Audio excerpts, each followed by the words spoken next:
One of the functions of the Attorney General's office, and it's the Safe Homes Act.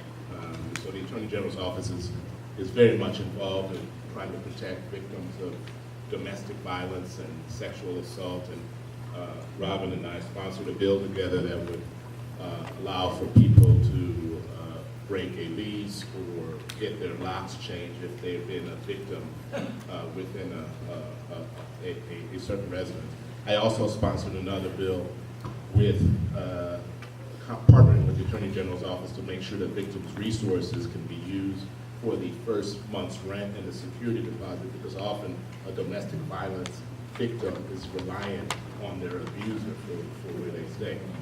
So I am running for, my name is Kwame Raoul, and I am running for Attorney General, and I could sit here and tell you all about what I promised to do, but there are a lot of candidates promising. There are probably more candidates running for Attorney General than people sitting in this room right now. And there are a lot of candidates promising the exact same thing. So I think the better use of my time is not to talk to you about what I promised to do, but talk to you about what I have done, because what I have done is a better predictor of what I will do than telling you what I promised to do, because everybody can promise the same thing.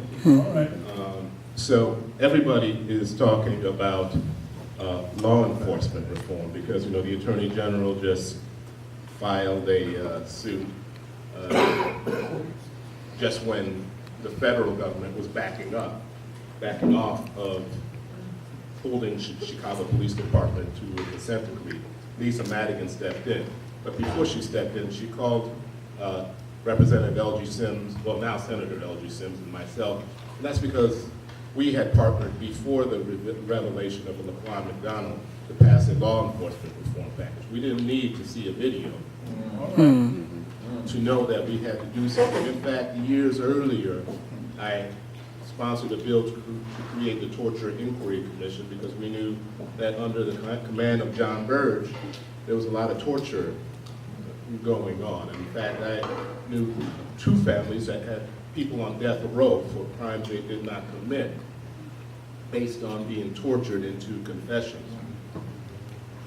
Speaking of death row, when I found out that we were second only to the state of Florida in the number of innocent men sent to death row for crimes they did not commit, I sponsored the bill to abolish the death penalty. But what I knew is that if we had made all of these reforms, better counsel for people with capital cases, videotape of interrogation in those cases, access to DNA, and we were getting it wrong on the most serious cases, how about all the cases underneath there? And so that's when I started working on innocence legislation, ID lineup, blind lineup, and making sure even people who pled guilty still had access to DNA, because a lot of people were coerced into guilty pleas.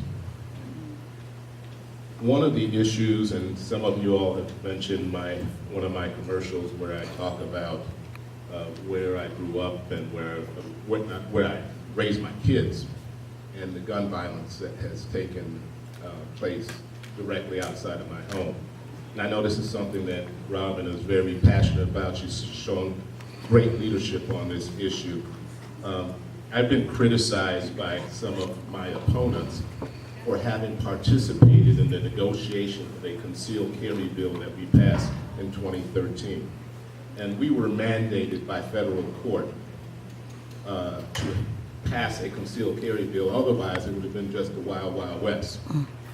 And so instead of running from the negotiation, I ran towards it. And as a result, we got background checks on private transfers of guns and reporting of lost and stolen weapons. And we got some mental health elements to it. Now, I'm going to wrap up here in a second, but this is an important conversation, because some of you all have talked about the gun violence we have the gun violence we have directly in the South Shore community, which I represent. I've had to go home to my kids right after incidents directly outside of my home. Not a couple of blocks away, not in the neighborhood generally, directly in front of my home. I've had to go home when my daughter was 11, she hit the ground, she and her mother hit the ground. My son was 13 and he was at basketball practice. I called the family that was supposed to give him a ride home. I said, please take him to your house, because I got yellow tape in front of my house and I don't want to explain. I haven't figured out yet how to explain that a 13-year-old boy was shot across the street from our home. The incidents we had outside of our home were traumatic to my kids. And I don't live in the worst area by far, the city of Chicago. So if my kids suffered that trauma, what are some of these kids suffering on a daily basis? And so I know I'm just as outraged as everybody else by this mass shooting in Florida. However, should be just as much outrage by the daily shooting that takes place in our community. And I'm a little bit disturbed that it takes a mass shooting in Florida to have us jump to action on certain bills. We just had a hearing yesterday, and we had bills on bump stocks, assault weapons, and you know, I was criticized for that we didn't have a bigger window of time for municipalities to get assault weapons banned. But Cook County in Chicago has had an assault weapons ban for some time now. We still have gun violence because it's the handguns that are responsible for a lot of gun violence in our community. But it's not all about gun policy. It's about that untreated trauma. It's about resources not coming to the community. And guess what? Why do I mention this? And I'm wrapping up, I promise. Because the Attorney General plays a role in directing victims' resources. And we have to redefine who we think of as a victim. We have to think about the young people going back and forth to school in neighborhoods of normalized violence as a victim. Because if we allow that to keep on untreated, then the victims evolve into perpetrators of the normalized violence that they experience on an everyday basis. So 2 years ago, I sponsored a bill to pilot trauma recovery centers in our community. And there's an RFP out for it right now, and I hope we can bring that to scale, and we can also direct other resources to the community. I asked the current Attorney General how much of the victims' resources are going to the most victimized communities. And I didn't get an answer, but that non-answer was my answer. So I'm Kwame Raoul. I want to be Attorney General. I want to make sure that I'm capable of directing resources to interrupt the violence that exists in my community and communities like mine. How do you know I'll care? Because it's personal for me. It's personal for me. I'm the only candidate that has directly experienced this in my community.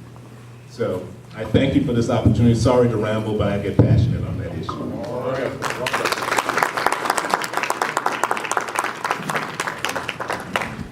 Thank you, Senator. I also want to thank Alderman Mitchell for being here. Thank you so much.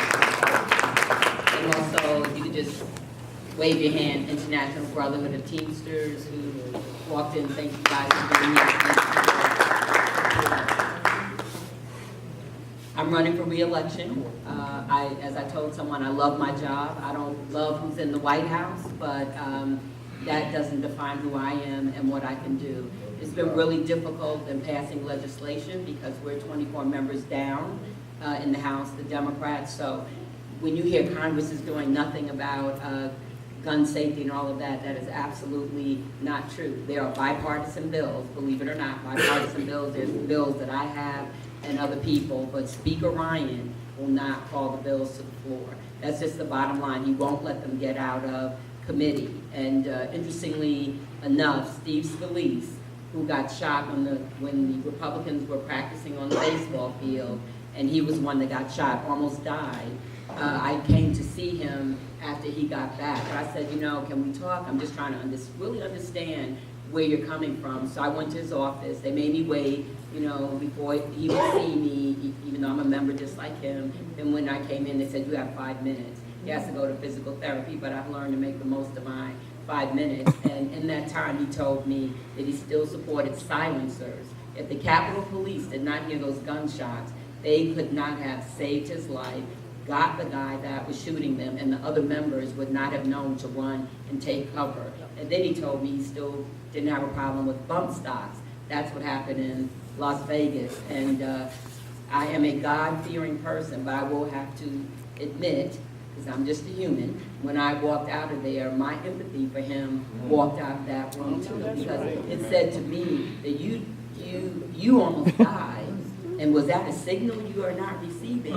And you don't care about the other people. I met one of the band members that was in the Las Vegas shooting, and he said that he learned, well actually I'm going to tell you exactly what he said. These are his words, not mine. When he met with a few of us, he said, I'm going to just be honest, I come from a redneck family. We own many, many guns. Only one person in this whole family doesn't own guns. And he said, but that night, when that happened in Las Vegas, he ran into his, they have the mobile vans, and he went to get his gun. And he said in that moment, God must have talked to him, because he realized that a good guy with a gun does not stop a bad guy with a gun, because who knew he was a good guy? They didn't know how many people were shooting, so if he would have run out with his gun, the cops might have shot him. And that has happened over and over and over again. And he said that his band members are traumatized, and that's the same thing I said, what you just heard from the senator, that this happened to them one time and they're traumatized. And look at our kids in the neighborhoods, in the park, in the schools, and on and on and on. And my voice in Congress as far as gun violence prevention is that every day, every other day, every weekend, yes, we have the mass killings, which are horrible, but Congress stands up, sits down, moment of silence, blah, blah, blah. I haven't participated in 2 years, because we stand up, sit down, then we do nothing. And what about the person that dies by themselves? I just had my scheduler, his next door neighbor just got shot in the head coming home from work, caught in a crossfire, and he has 3 kids. What about that person? We're not mourning for him, or grieving for him, or saying a prayer for him. So the bottom line is, unless we change who's in Congress, things are not going to change. So, you live in Chicago, you have all the people that vote the right way, but if you have family and friends that live further down, my district is urban, suburban, and rural. I start on 53rd and Cornell, and I have all of Kankakee County, and the further south you go, the attitudes are different, and you need to tell your friends and family that live there in other parts of the United States, don't vote for those people, because we will not change what's happening now if we continue to send the same people back in. Another passion besides gun violence prevention is health care, and the Affordable Care Act, Obamacare, whatever you want to call it, is still the law of the land.